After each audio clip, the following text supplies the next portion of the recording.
I'm standing here on behalf of my siblings. My dear brother Brian, from Saturday, my life has changed forever. I still cannot believe that you are gone. You were one of the most selfless, kind-hearted people I know. You always put others first and had a way of putting a big smile on our faces. No matter how bad our day was, no matter how busy you were, you would call me every morning and every evening just to make sure that we were okay. I will forever cherish those calls, your laughter, and the way you would mention my names in different ways. You would be like Alamu, Amwali, Maijana, Duntu, all in one call. Brian, you were more than my brother. You were our joy, our comfort, and someone who genuinely cared about everyone.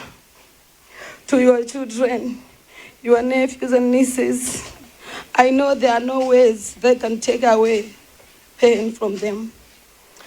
But kids, please know that your father and uncle was deeply in love with you. His kindness, his laughter, and his love will live on through all of you. I wish I could make this pain disappear. I wish I could have one more call, one more conversation, and one more laugh. Brian, here's your younger brother sending his message to you. He said, Brian, you were like a father who lead by example in everything you do. It's too difficult to understand that you are gone, big bro. I love and cherish you forever. Brian, here is a message from our little ones, Hope and Sarah. My dear brother, today, we stand here with a heart that is broken, trying to find words to say goodbye to my firstborn brother. As the lastborn, I always looked up to you. You were not only my brother, but someone who made me feel protected, guided, and loved. I never imagined that one day I would have to stand here and say goodbye to you.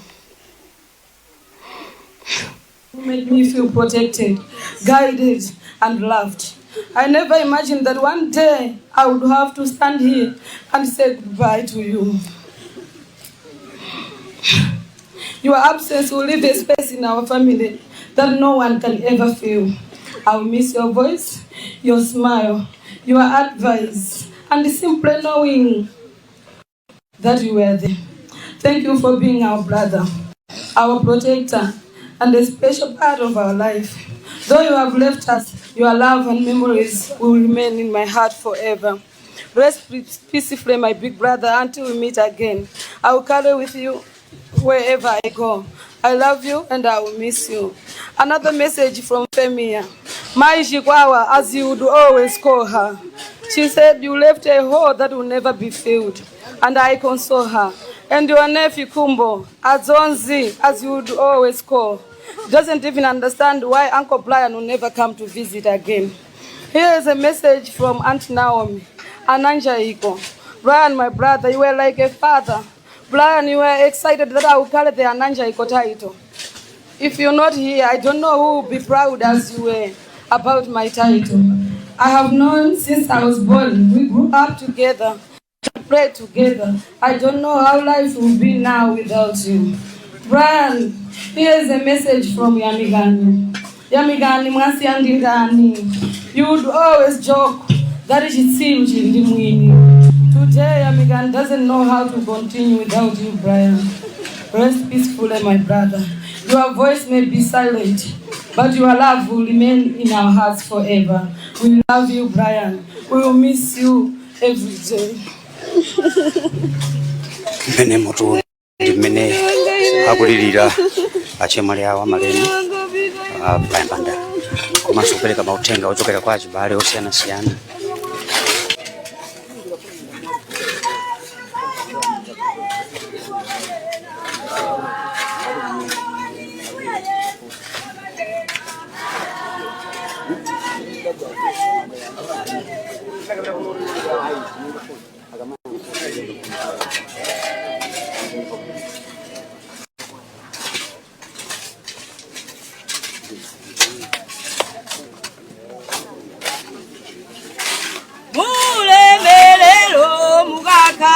muyaya oyeranjimao alikulambira ati haleluya kwa Mulungu wangu ino dziko la tendere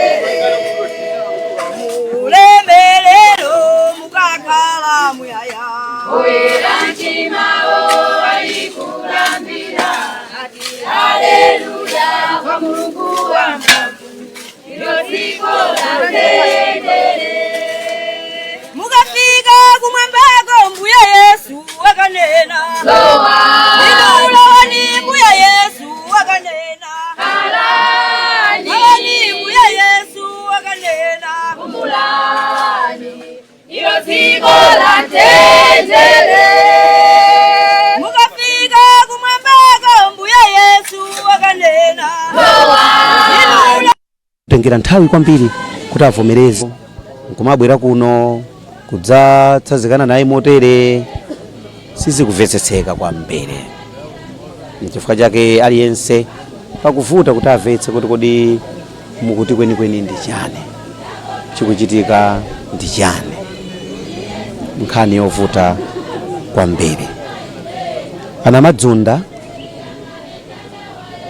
komanso anthu osiyanasiyana tili nawo kuno amene pakuvutabe kuti anthu avetse kuti kodi muti tikulowera kuti.